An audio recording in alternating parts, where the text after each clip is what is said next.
Assalamualaikum. So, jom kita sambung untuk part 2. Okay, part 2 kita sambung soalan 11 sampai soalan 20 insyaAllah. So, nama saya Amira Afifah. Saya student second year degree Economics dekat UIA. So, saya buat video ni sebab saya nak bantu korang sebagai juniors, okay, untuk korang mudah jawab paper 1 SPM untuk ekonomi. So, saya ambil SPM ekonomi tahun 2022. Saya dapat A+ untuk ekonomi dan sejak daripada itu saya buat service tutor. So, kalau nak service tutor one to one, boleh buat online, boleh buat fizikal, boleh WhatsApp saya, okay? Okay, so jom kita sambung. Alright, nombor 11. Cakap pasal keanjalan. Tindakan penjual menurunkan harga barang A menyebabkan jumlah hasil diterimanya meningkat. Maksudnya bila harga barang tu murah, hasil bertambah. Okay, so hasil bertambah. So ni anjal ke tak? Ni ialah barang anjal. Kenapa anjal? Sebab anjal ialah barang mewah. Contohnya emas. Orang sangat responsif. Okay. So, saya selalu ambil contoh emas lah. Emas. Okay. Ambil contoh company yang jual emas ialah Pohkong. Okay. Katalah Pohkong. Alright. So, sekarang ni kalau penjual Pohkong menurunkan harga barang. Okay. So, katalah Pohkong. Okay. Buat sale. So, bila Pohkong buat sale, harga emas kat Pohkong jadi murah. Bila harga emas kat Pohkong jadi murah, ramailah orang nak beli. So, bila ramai orang beli, hasil Pohkong meningkat. Okay. So, maksud dia kat sini, dia refer kepada barang yang anjal. Barang anjal tu barang apa? Barang mewah. Emas, kereta. Okay. So, korang kena ingat, kalau penjual turunkan harga barang, kalau harga barang tu murah, hasil dia meningkat, maksudnya tu ialah barang anjal. Okay. Okay, so kalau barang anjal, keluk dia ialah, dia bukan curam. Keluk dia ialah landai. And then, keanjalan dia lebih daripada 1. Okay, and then dia ialah barang, bukan barang keperluan, dia ialah barang mewah. Okay, ingat one side je. So, auto korang akan ingat, okay, so kalau harga mahal, hasil meningkat, maksudnya tak anjal. Tapi ingat one side pun boleh, and then korang oppositekan je. Untuk tak anjal, oppositekan je. Ikut fahaman. Okay. Okay, so next kita tengok nombor 12. Okay, keluk penawaran. Okay, so ni dia cakap pasal keluk penawaran.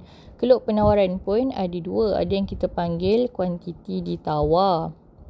Ada yang kita panggil penawaran. Okay, apa beza dia? Kuantiti ditawar, faktor harga. Maksudnya harga dia berubah. Perubahan harga. Yang ni faktor bukan harga. So, bukan harga tu faktor apa? Faktor teknologi ataupun faktor dasar kerajaan. Faktor banyak lagi lah. Okay, tapi dia bukan disebabkan harga. Maksudnya harga kat sini sama. Harga sama. Price dia constant. Harga sama. Ini harga dia berubah.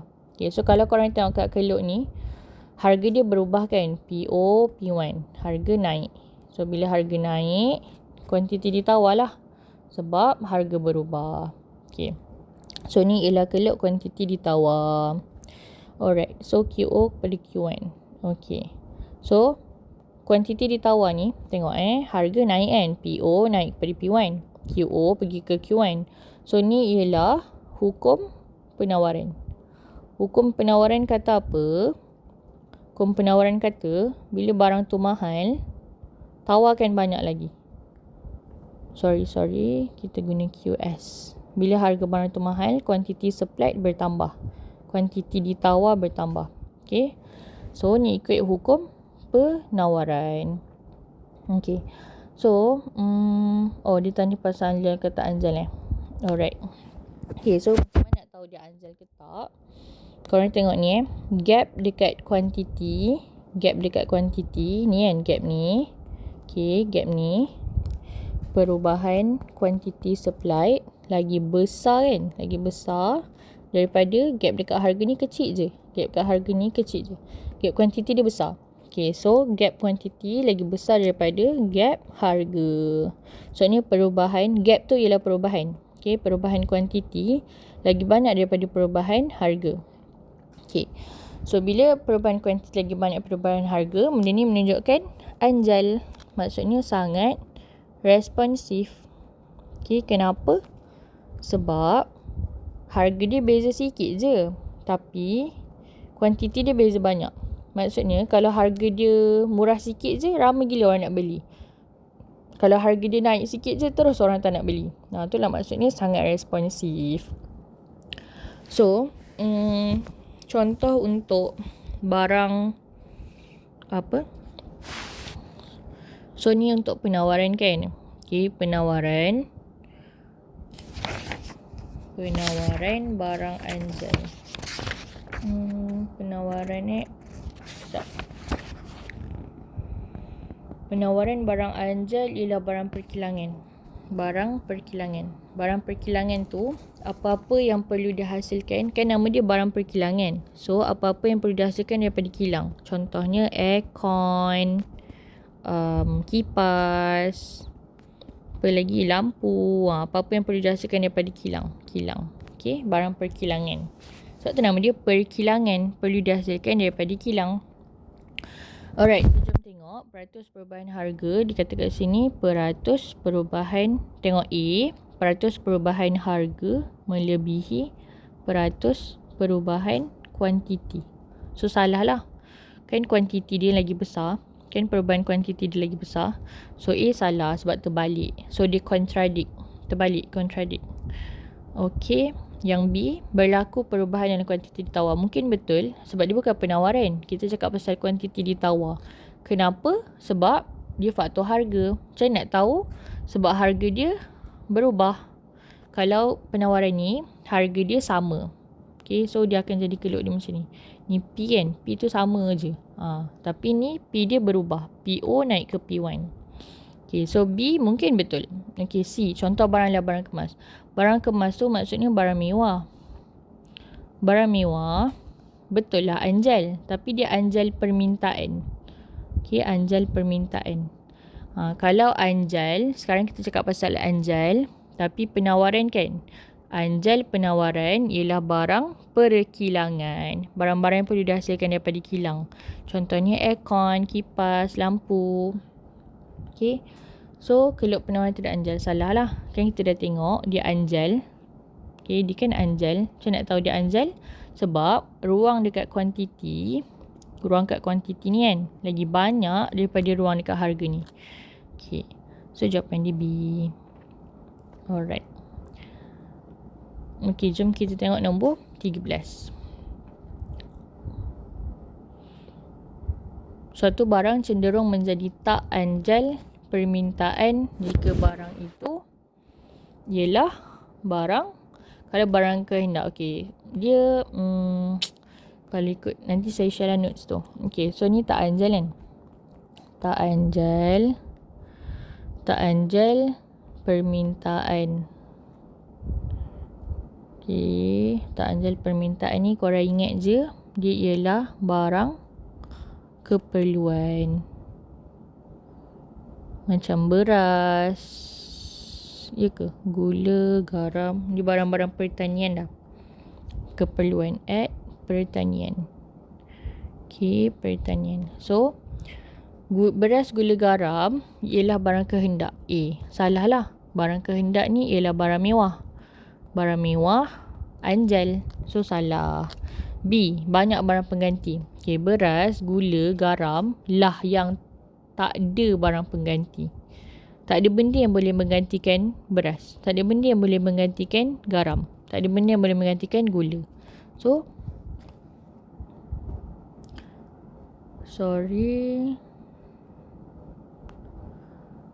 Okay, so barang kehendak salah sebab barang kehendak tu ialah barang mewah. So barang mewah anjal. Banyak barang pengganti pun salah sebab tak anjal ialah barang keperluan. Ataupun kita panggil dia barang pertanian.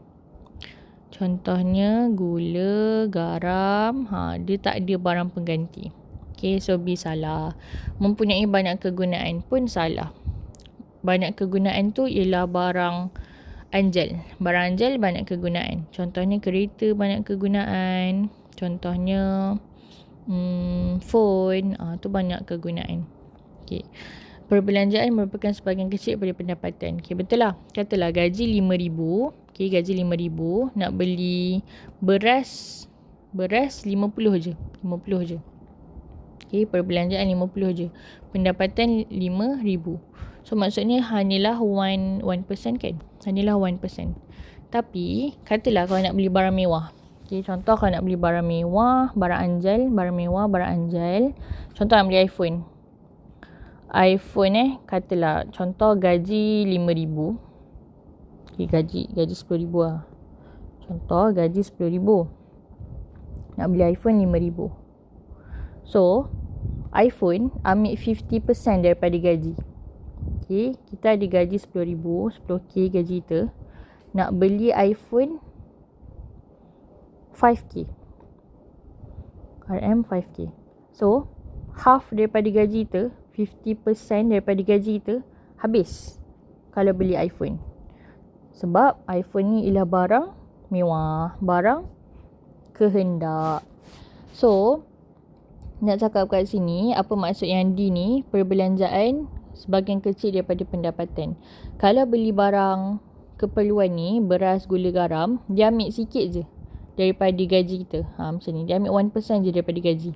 Tapi kalau nak beli barang-barang mewah, nak beli iPhone, nak beli emas, dia akan ambil banyak persen. Ni, 50% daripada gaji. Okay. So, part ni pun ramai student, lepas saya ajar student, saya ajar daripada PSPM sampai sekarang. So, konsep ni, perbelanjaan merupakan sebahagian kecil ke sebahagian besar daripada pendapatan ni, ramai student tak faham. Okay. So, harap korang faham konsep dia macam ni. Kalau barang anjal, contohnya iPhone kan. Harga iPhone 5k. Gaji 10k. So, dia dah ambil 50% daripada gaji. So,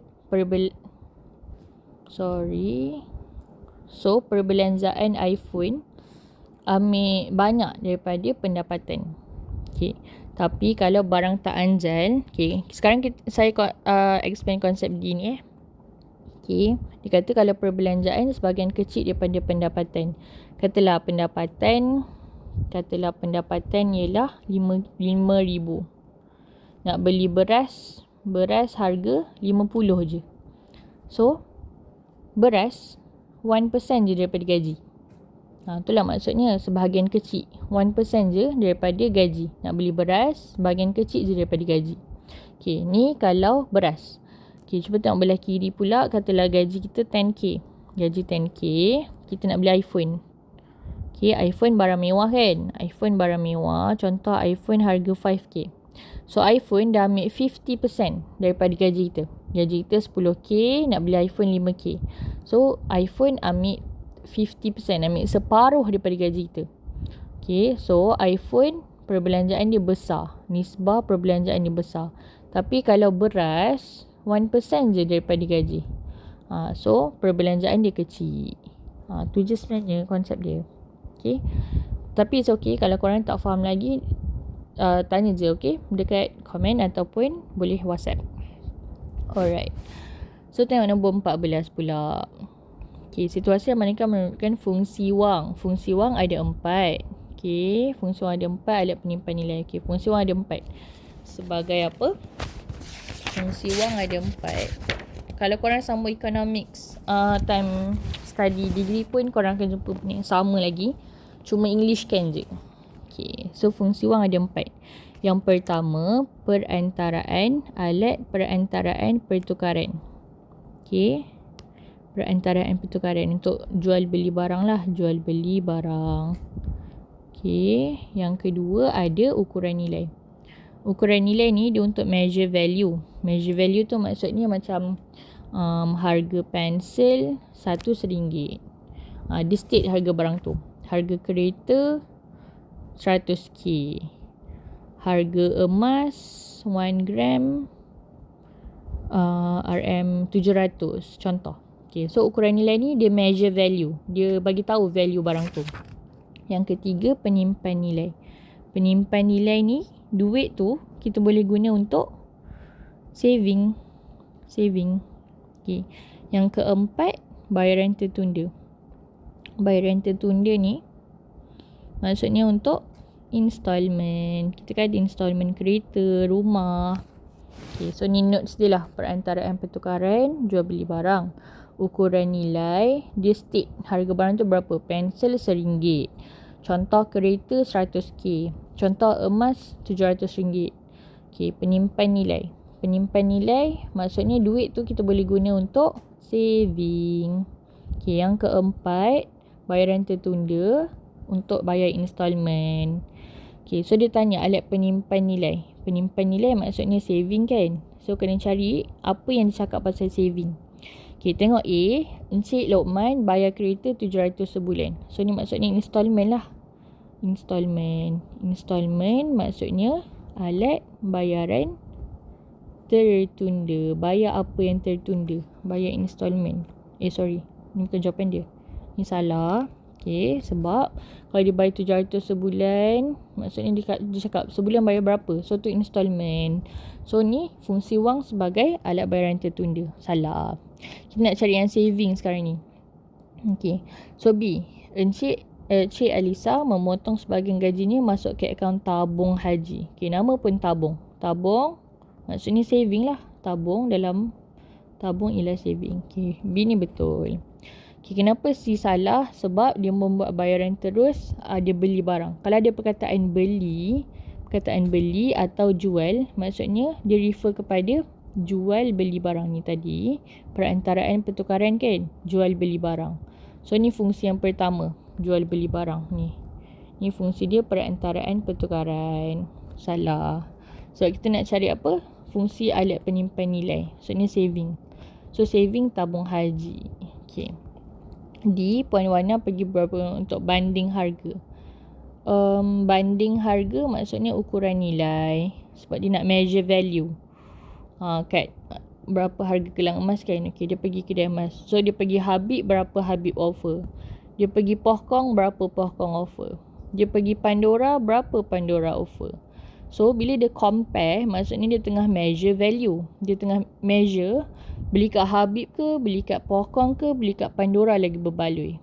Okay, dia measure kedai emas kan. So dia measure value. Value kat Habib lagi bagus ke, value dekat Pohkong lagi bagus ke, value kat Pandora lagi bagus. So tu maksudnya alat ukuran nilai.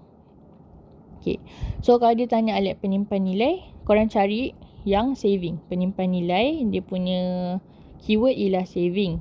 Okay, so cari perkataan tabung haji ataupun simpanan kecemasan, simpanan hari tua. Okay. Alright, jom kita tengok nombor 15. Okay, ekonomi ni senang je korang. Lagi yang form 4 punya. Okay, so jom kita tengok nombor 15. Apa yang menunjukkan persamaan antara pinjaman bercagar dan pinjaman peribadi? Okay, apa yang sama pinjaman bercagar dengan pinjaman peribadi ni? Pinjaman bercagar ni ialah loan rumah. Ni ialah loan rumah. Ni ialah personal loan. Personal loan ni ada orang guna untuk beli barang rumah ataupun ada orang guna untuk kahwin. So pinjaman peribadi ni ialah personal loan. Kalau pinjaman bercagar ni ialah loan rumah. Okay. So apa yang samanya? Both akan dikenakan faedah. Okay. Semua apa-apa loan pun memang kena kenakan faedah. So yang ada nombor 2 ni A atau C lah. A atau C. So B salah, D salah. And then peminjam mestilah berpendapatan tetap. Peminjam mestilah berpendapatan tetap. Nak buat loan mestilah berpendapatan tetap. Okay, so nombor 3 betul. Okay, so jawapan dia C. Okay, kenapa yang first ni salah? Penjamin ni diperlukan untuk pinjaman bercaga je. Pinjaman peribadi Pinjaman peribadi perlukan penjamin ke? Tak payah. Dia perlukan cagaran. Okay, jap. Beza dia kan. Pinjaman peribadi ialah personal loan. Ada orang guna untuk education, ada orang guna untuk beli barang rumah, ada orang guna untuk kahwin. Kalau pinjaman bercaga, dia ialah loan rumah, tanah. Okay, rumah, hartanah. Ni ialah personal loan lah. So, beza dia ialah ni perlukan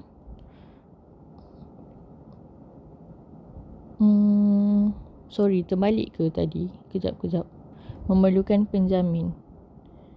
Yang perlukan penjamin ialah pinjaman peribadi.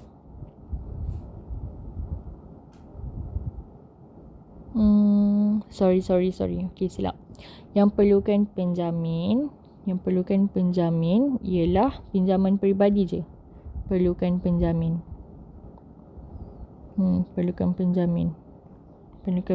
ni personal loan je. Tapi kan dia nak dua-dua kan, persamaan kan. So salah lah. So yang first ni memerlukan penjamin ni pinjaman peribadi je. Pinjaman bercaga tak payah penjamin. Cuma dia ada cagaran. Maksudnya kalau tak boleh bayar loan tu, nanti dia akan lelong rumah kita. Kalau tak mampu bayar. Alright. Next, kita tengok nombor 16. Okay, nombor 16. Bertindak sebagai wakil untuk menjaga harta pelanggan. Okay, ni senang je.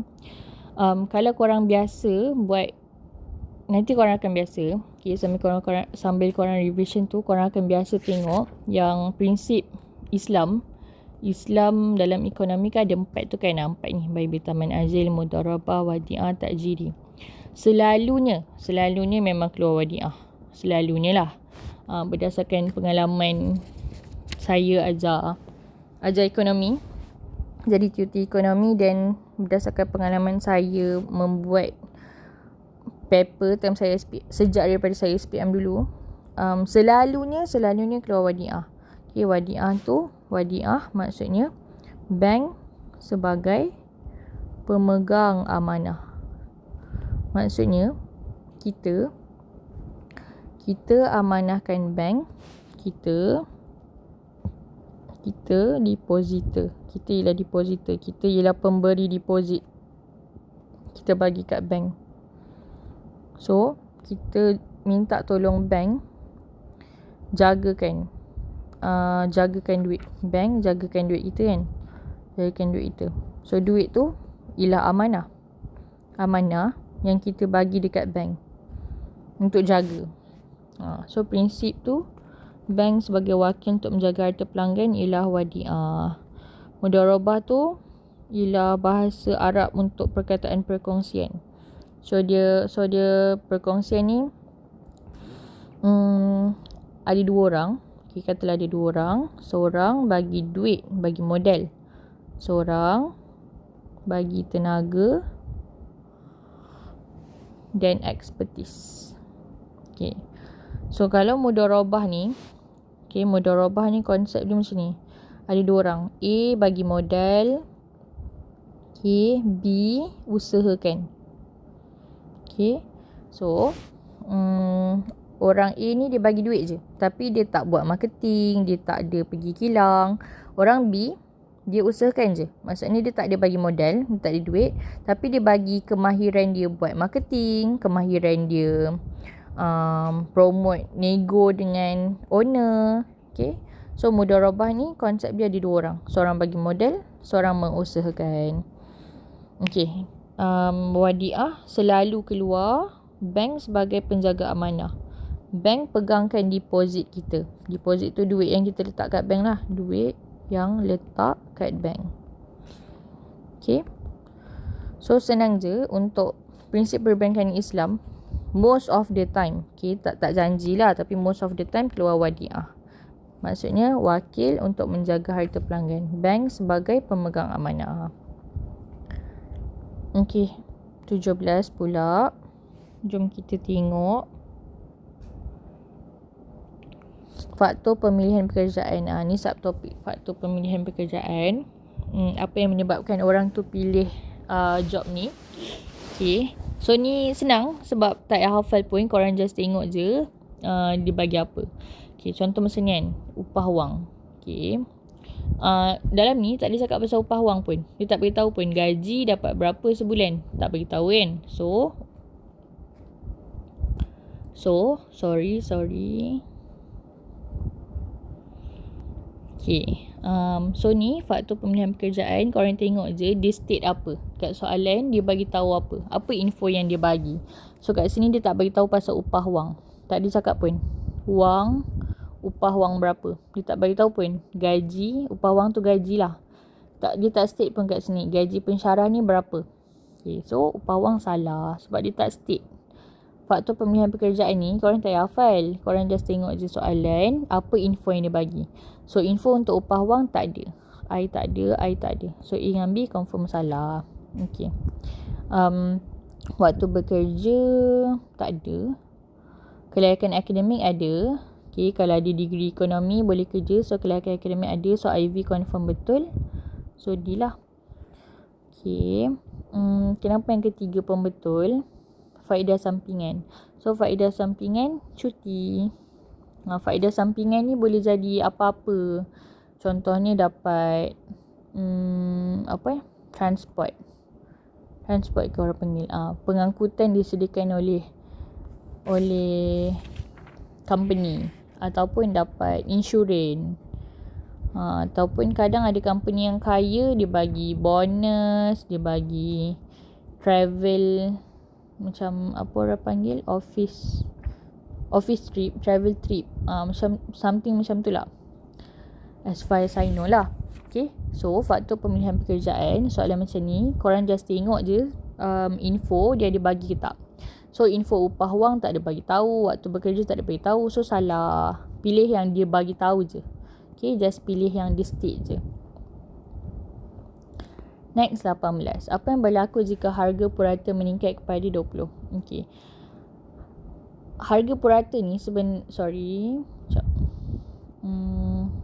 harga purata ni sebenarnya ialah IHP. Dia nak beritahu pasal IHP. Indeks harga pengguna.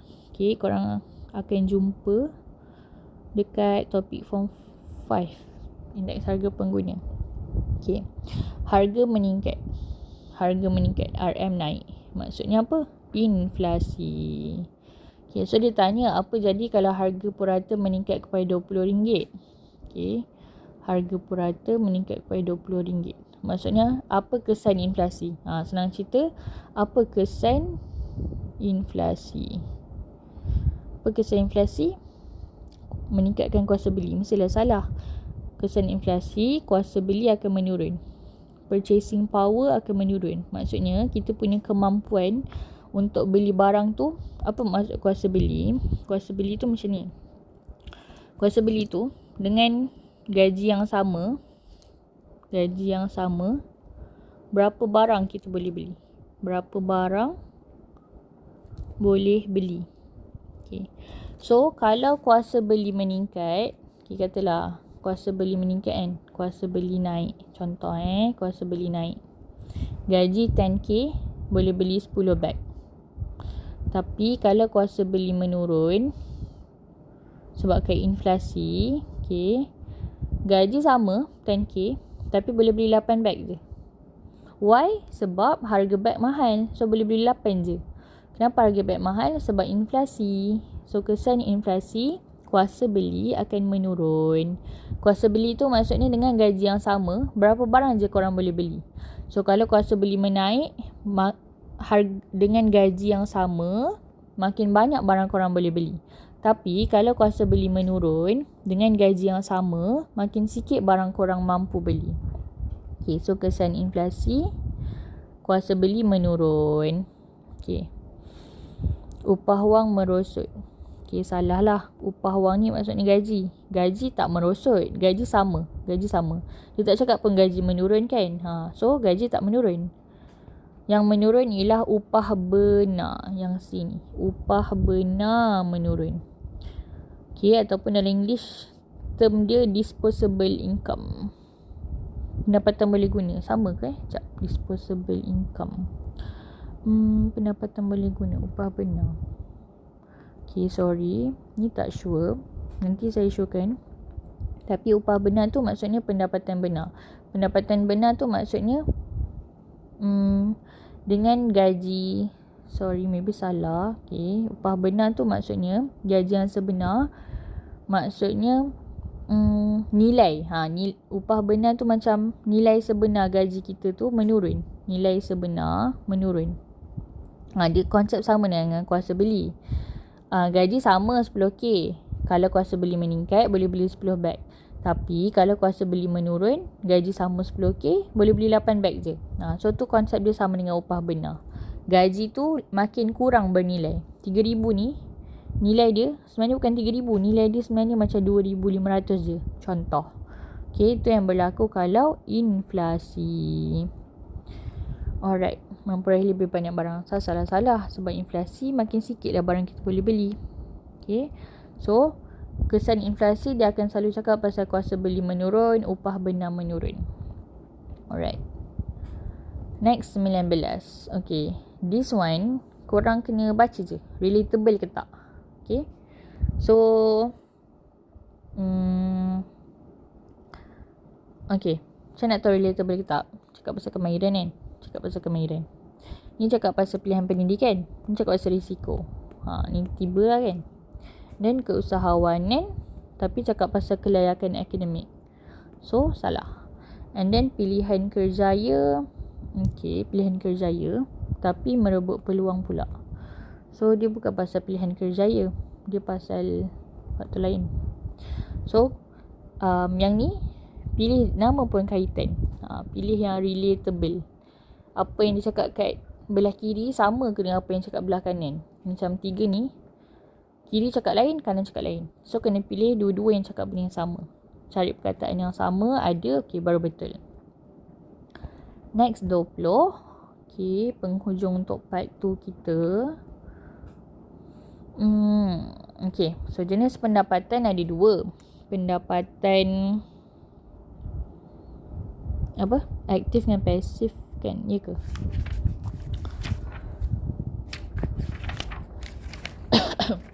Sekejap jenis pendapatan ada 2. Pendapatan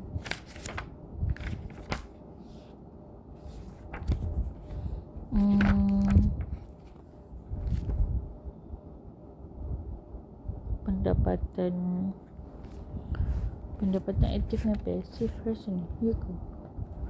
Okay, sorry saya tak ingat term dia. Tapi ada satu pendapatan tu, goyang kaki, duit masuk. Contohnya pencen. Contohnya bayaran pindahan, duit belanja parents pagi. Okay, lagi satu pendapatan pula. Saya tak sure lah. Pendapatan ni, if I'm not, pendapatan aktif ni ke? Sorry kalau term dia salah, sorry. Okay, tak ingat term dia. Tapi pendapatan ni ada 2 lah. Satu pendapatan, ada satu tu goyang kaki duit masuk, pencen, bayaran pindahan. Lagi satu ni kena kerja keras baru dapat duit. So ni ada 5. Daripada faktor pengeluaran, tanah buruh modal usahawan, tanah dapat sewa, buruh dapat upah, modal dapat faedah, usahawan dapat untung. Lagi satu saham. Main saham dapat apa? Dividen. Okay, sorry saya tak ingat dia punya term tu. Tapi ada 2 lah jenis pendapatan. Ada satu tu goyang kaki duit masuk, which is pencen dengan bayaran pindahan. Bayaran pindahan ni macam duit belanja parents pagi. Term dia bayaran pindahan. Okay, term dia ialah bayaran pindahan. Lagi satu, kena kerja keras baru dapat duit. Daripada sewa, kena ada tanah. Upah, kena ada buruh. Faedah, kena ada modal. Untung, kena ada usahawan. Dividen, kena ada pemegang saham. Okay. So, jom kita tengok. A, bayaran pindahan ialah pulangan kepada individu yang memberi hak penggunaan sumber kepada orang lain. Salah. Bayaran pindahan ni, contohnya macam pencen ataupun duit belanja parents pagi. Okay. So ni dia tak bagi hak penggunaan pun. Hak penggunaan sumber kepada orang lain salah. Okay. Hak penggunaan sumber kepada orang lain ni rasanya sewa. Oh ni, produktif ataupun tak. So ni pendapatan tak produktif. Tak produktif. Tak produktif maksudnya goyang kaki duit masuk. Yang ni pendapatan produktif. Pendapatan produktif tu kena kerja keras baru dapat duit. Okay. Okay, so sorry, term dia ialah pendapatan tak produktif. Maksudnya tak payah jadi produktif pun duit masuk. Goyang kaki pun duit masuk. Contohnya bayaran pindahan, pencen, duit belanja daripada parents. Okay, lagi satu, kita ada pendapatan produktif. Kena jadi produktif, kena kerja keras baru dapat duit. Daripada sewa, daripada tanah. Upah, ganjaran untuk buruh. Faedah, ganjaran untuk modal. Untung, ganjaran untuk usahawan. Dividen, ganjaran untuk pemegang saham. Okay, so A, salah. B, faedah. Faedah, ganjaran terima sanggup menangkan pendanaan semasa. Betul lah, sebab ni refer kepada modal. Okay, betul. Dividen, faktor yang tidak produktif. Salah, dividen kat sini. Dividen sama juga dengan sewa, upah, faedah, untung. Ni semua produktif.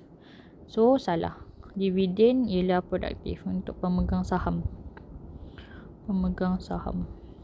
Okay, sewa, pemegang saham salah. Sewa untuk orang yang memiliki faktor tanah. Alright, done untuk part 2. Jumpa tengok part 3, okay? Thank you, bye.